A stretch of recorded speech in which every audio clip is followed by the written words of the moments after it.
chacun de nous avons un rôle à tenir, comme si que chacun de nous avait un message à porter. Et je pense que c'est un chemin assez lumineux, assez sympa, que d'essayer de déterminer avec chaque fois plus de clarté qu'est-ce qu'on a apporté. Qu'est-ce que ma singularité peut apporter dans l'ici et maintenant de là où je suis.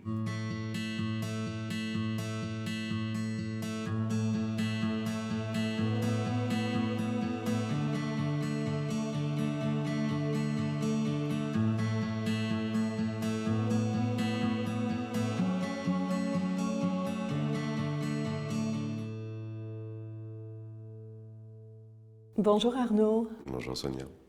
merci d'avoir accepté cette invitation en tant qu'agitateur. Arnaud Nouk, tu es cofondateur de la société Troisième Hémisphère avec ta compagne Soledad Rodriguez-Pons. Et ce que j'ai pu ressentir, c'est que à travers Troisième Hémisphère, l'humain est au centre, où comprendre sa richesse, sa diversité et sa complexité pour mieux l'appréhender et du coup mieux interagir ensemble.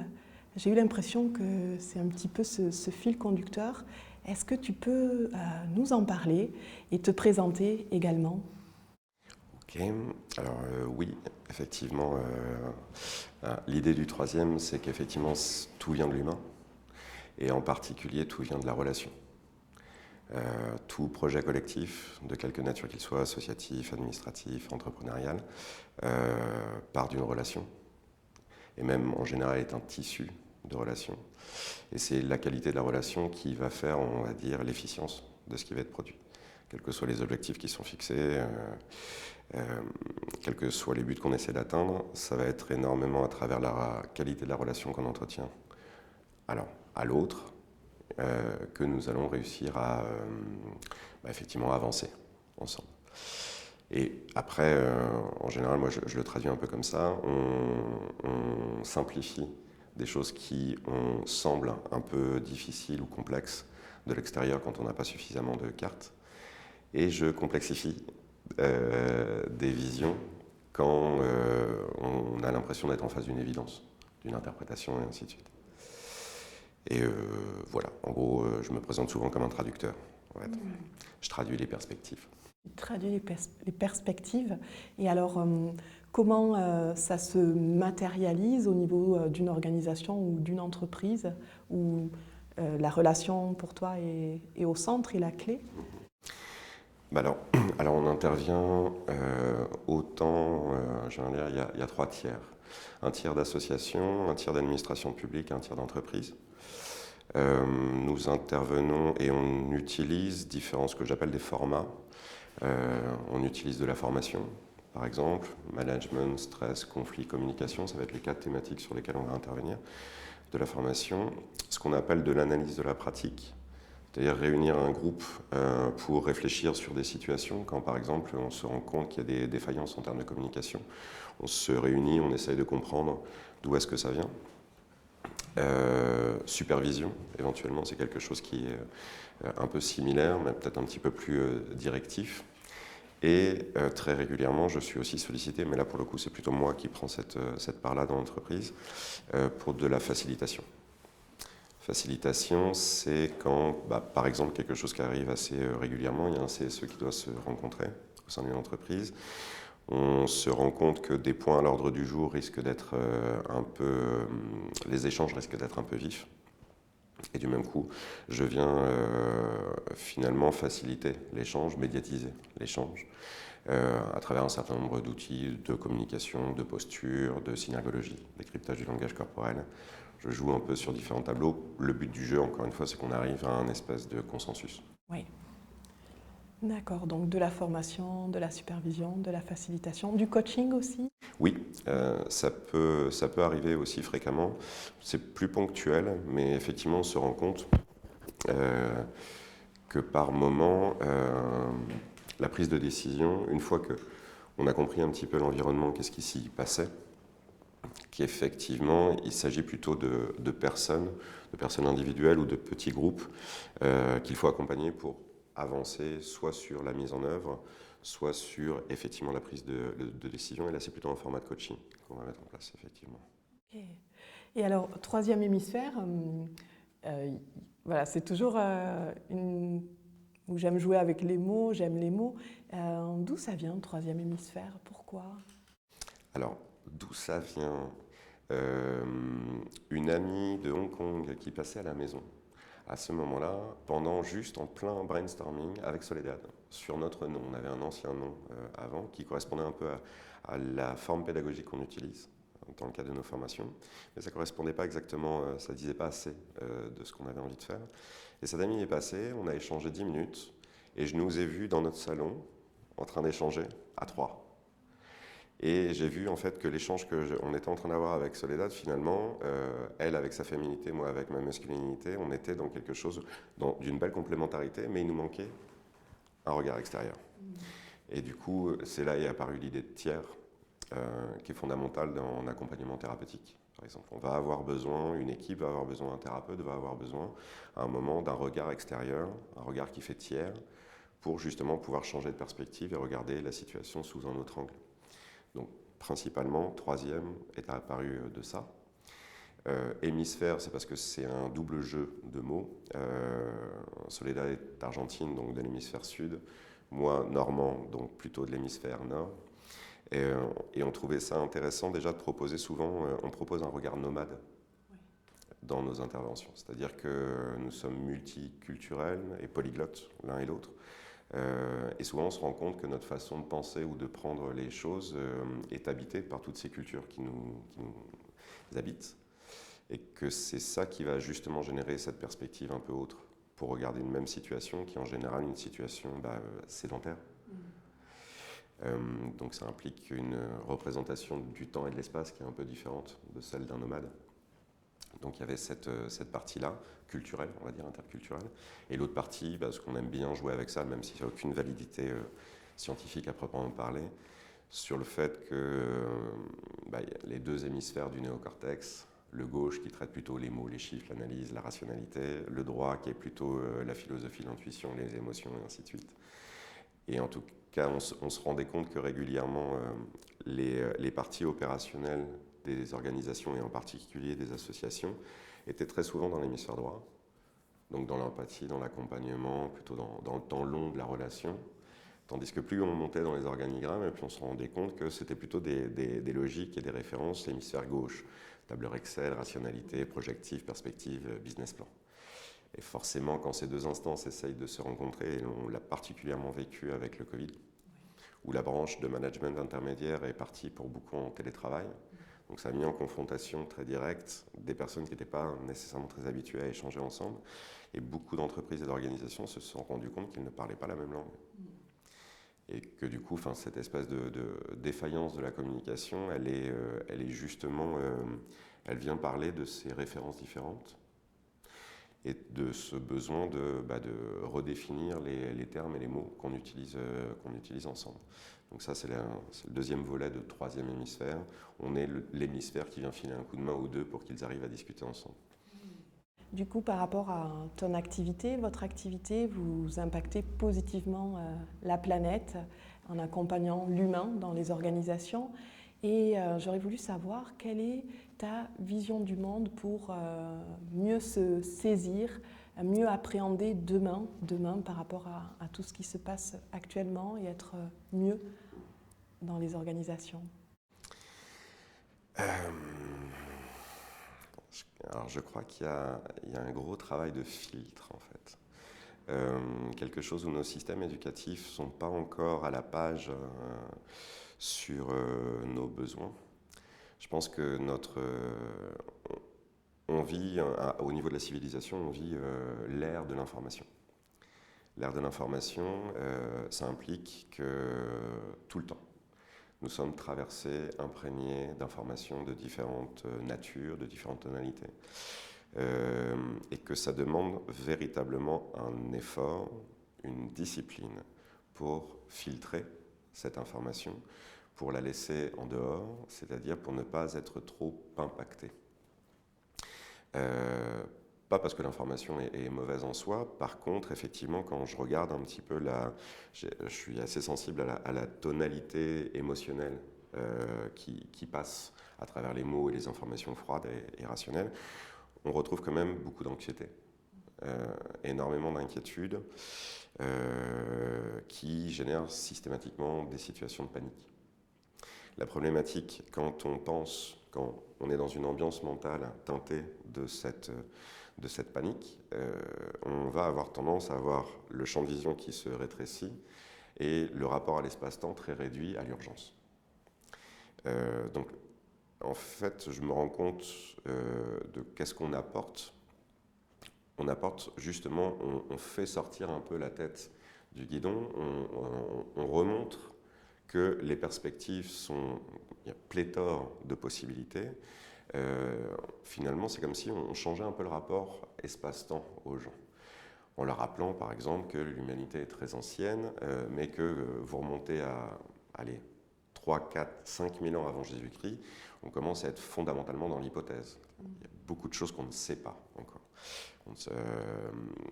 Et pareil, le globe, effectivement, c'est quelque chose de très très large. Souvent, on a une façon très parcellaire de le regarder.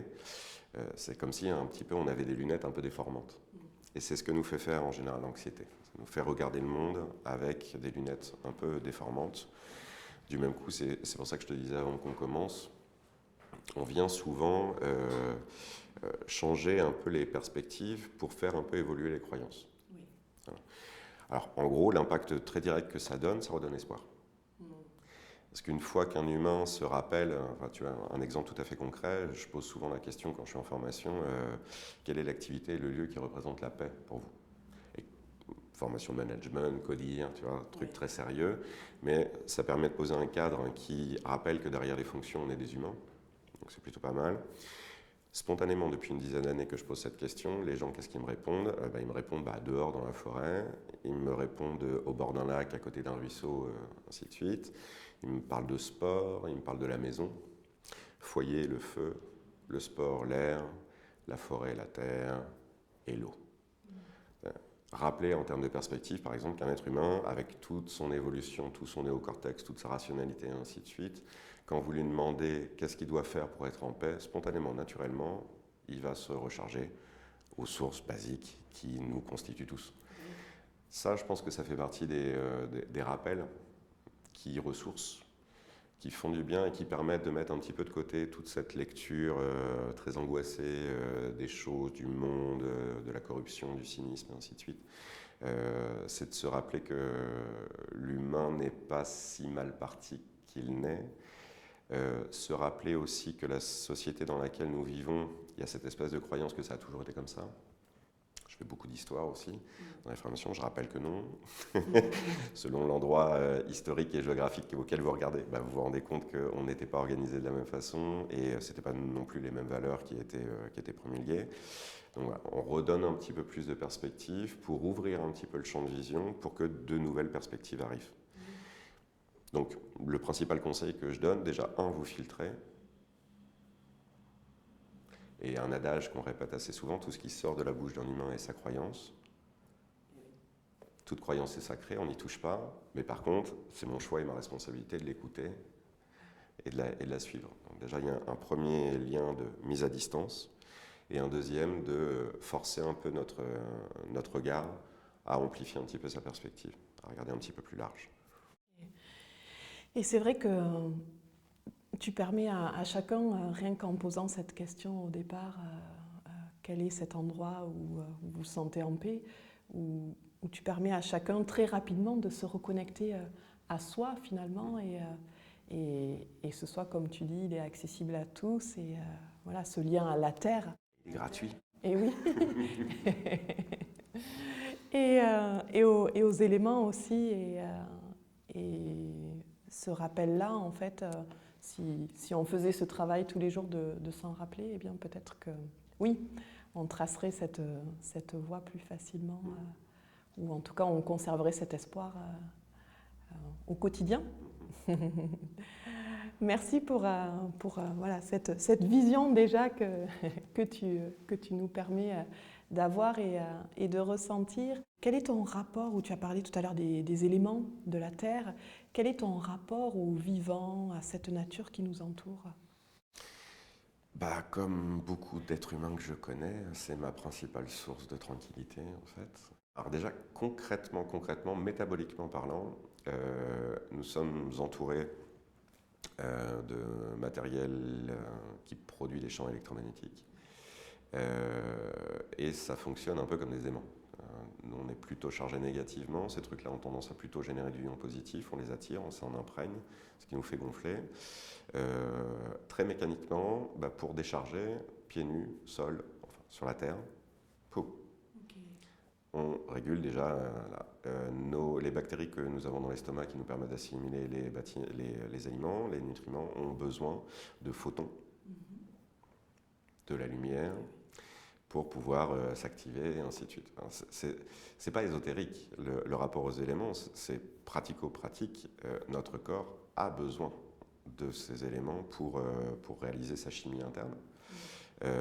Tant qu'il n'est pas dans une atmosphère où il peut avoir accès direct à ces éléments-là, bah c'est là où on va commencer à observer des comportements de compensation. Ok. Merci. Merci pour cet éclairage. C'est important justement de le ramener à quelque chose de concret, ou comme tu dis, c'est pas que ésotérique. Hein. La nature est en nous et en même temps, voilà, c'est important d'en avoir conscience. Et alors, justement, quelle action, moi, en tant que citoyenne, eh bien, je peux entreprendre au quotidien pour impacter positivement la planète? Alors, j'ai une réponse facile et une réponse pas facile. Commençons par la pas facile. Clarifier ton intention. C'est pas tant ce qui est fait qui est important, c'est l'intention qui nous porte quand on le fait. Est-ce que, et sur la question de l'impact, ça c'était le sens de ta question, tu veux avoir un impact, pourquoi faire? Pour justement contribuer à un monde meilleur. Mais du coup, avec cette idée-là, ça part déjà du constat que le monde dans lequel nous vivons ne va pas bien, a besoin d'être amélioré. Et nécessairement, cette idée-là s'accompagne aussi du fait qu'il y a des éléments positifs et des éléments négatifs, ou en tout cas des éléments qui sont à valoriser et d'autres qui sont à dévaluer. Et là, c'est plutôt ma casquette de médiateur qui parle. La problématique, mais avec amour et bienveillance, hein, ce que je te dis, ça c'est une réflexion qui est mienne aussi, mais il y a un gros boulot de clarification de nos intentions à nous-mêmes, parce qu'effectivement, quand on arrive dans un endroit où il y a un peu de tension, ce qui est un peu le cas, j'ai envie de dire, dans le contexte dans lequel on peut vite se retrouver dans une espèce de représentation un peu binaire des choses. Et auquel cas, la binarité, ça n'a rien de mauvais en soi, mais de façon occidentale, un peu quand même. Hein. Il y a les bons et il y a les méchants, un petit peu. Et je vois qu'il y a beaucoup d'instances de concertation qui pêchent, ou en tout cas qui n'avancent pas, parce qu'on est justement dans cette ambiance mentale-là. Moi, je pense que la réponse difficile à ça, c'est la conversation d'introduction qu'on a eue ensemble tout à l'heure. Les réponses sont en nous. Les réponses sont en nous et les réponses sont simples. Et ça d'ailleurs, c'est quelque chose auquel il faut arriver à se reconnecter, c'est que les choses sont simples. L'humain est simple. Ce qui le rend compliqué, c'est quand il se prend le melon. Et que là, il incorpore un certain nombre d'idées culturelles dans ses réflexions et ainsi de suite. Mais ramener encore une fois à des besoins fondamentaux, les choses sont très simples. Et alors justement, quand tu dis c'est simple, revenir à ce que l'on a en nous, du coup, voilà, qu'est-ce que ça peut être? Comment faire? Quelle action? Encore une fois, tu vois un peu Maslow, les besoins fondamentaux, la fameuse pyramide. Alors j'aime bien l'utiliser, celle-ci, parce que c'est une forme très succincte, enfin très synthétisée, très occidentalement parlant, compréhensible des chakras. Au final, tu remarques que c'est plus ou moins la même structure. On part du plus physiologique, du racine, sacré, ainsi de suite, on remonte. Et en fait, quand tu transposes ça chez Maslow, physiologie, sécurité, appartenance, estime, accomplissement, on monte en fait du plus matériel, du plus physique, du plus naturel, au plus aérien, au plus intellectuel, et ainsi de suite. Une petite gymnastique du quotidien qui me semble très très efficace, en fait, c'est systématiquement être en connexion avec nos besoins à un niveau très fondamental. Déjà, physiologiquement, écouter avec fréquence toutes les douleurs. Une douleur physique, c'est quelque chose qui est à prendre en considération. Et que nous avons tendance à oublier justement parce qu'on a des choses à faire, parce qu'il y a la tête à faire. Mais déjà, écouter nos besoins physiologiques, dormir quand on en a besoin, manger quand on en a besoin, se reposer, respirer quand on en a besoin, faire des pauses quand on en a besoin, au-delà du contrat de 9h à 17h qui a été posé et de la pause obligatoire qui aura été fournie. Déjà, sécurité, j'ai besoin en permanence de me sentir en sécurité là où je suis, c'est-à-dire que si je suis dans un espace où justement j'ai du mal à lire les intentions de mes interlocuteurs, ainsi de suite, où il y a je ressens comme des menaces, il faut que je le clarifie, il faut que je le pose, il faut que je le recadre. Appartenance, j'ai besoin de créer un lien de qualité avec les personnes qui m'entourent et ça demande du temps et de l'énergie que de créer un nous de qualité avec les gens qui nous entourent. Estime, si je suis en mesure de définir avec facilité quelles sont mes principales tares ou défauts, pour équilibrer le système, dans la même mesure, je dois être en capacité d'identifier, de valoriser ma singularité, mes valeurs, ce que j'aime, ce que je vaux. Et accomplissement, je dois toujours un petit peu être dans une logique, en tout cas moi c'est ce qui m'accompagne. Chacun de nous avons un rôle à tenir. Comme si que chacun de nous avait un message à porter. Et je pense que c'est un chemin assez lumineux, assez sympa, que d'essayer de déterminer avec chaque fois plus de clarté qu'est-ce qu'on a à apporter. Qu'est-ce que ma singularité peut apporter dans l'ici et maintenant de là où je suis. Voilà, très simplement, rester connecté au quotidien avec ces 5 niveaux-là. Parce qu'en fait, quand on le fait, moi, ça fait 5-6 ans que c'est un peu une philosophie de vie, les choses sont d'une simplicité enfantine.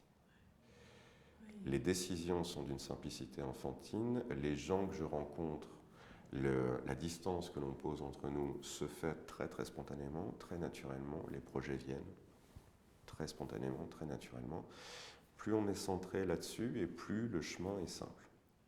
Donc revenir voilà, sur ses besoins et peut-être se poser la question voilà, de quoi j'ai besoin là, à cet instant. C'est ça. Ok, merci pour cette pépite de faire ce lien entre la pyramide de Maslow et les chakras. Ça permet d'avoir double grille de lecture.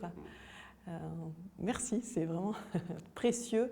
Et alors, pour m'engager voilà, plus durablement ou en profondeur, qu'est-ce que je peux faire la réponse simple, j'allais dire une réponse compliquée, une réponse simple.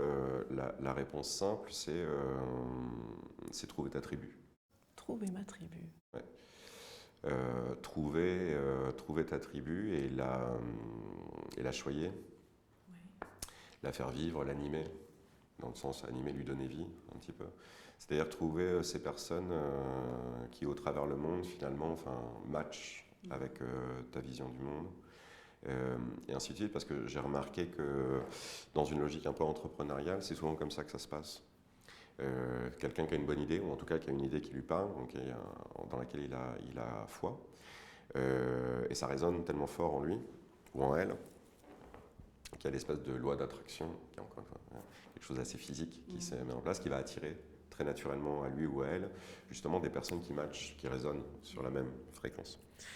Je pense que si on veut s'engager dans un chemin durable, il faut véritablement, allier la première réponse que je t'ai donnée, c'est-à-dire être vraiment aligné sur soi, parce que c'est là où on va économiser le maximum d'énergie. Et si on veut être dans le durable, il faut plutôt être dans une logique de marche au long terme, plutôt dans un temps long. Et c'est quand même beaucoup plus facilitant de le faire quand on est entouré ou en lien avec une tribu. Alors tribu, parce qu'on n'apprécie pas trop le mot famille, on n'aime pas trop la connotation de ce mot. En tout cas, on pense qu'il serait intéressant qu'il évolue un petit peu vers autre chose. On préfère le concept de tribu, ça nous parle un petit peu plus. Rencontrer ces gens qui justement partagent cette vision du monde, qui partagent ces valeurs et qui viennent t'apporter la richesse, qui viennent te faire avancer finalement et te faciliter ce travail de clarification de ce que tu as apporté toi en tant qu'être singulier. Après, je peux te donner des réponses tout à fait. Il y a des associations qui font ça, il y a des entreprises qui font ça. Il y en a certaines qui interviennent plutôt dans des situations d'urgence, d'autres qui travaillent plutôt sur des sujets de fond, de réflexion et ainsi de suite.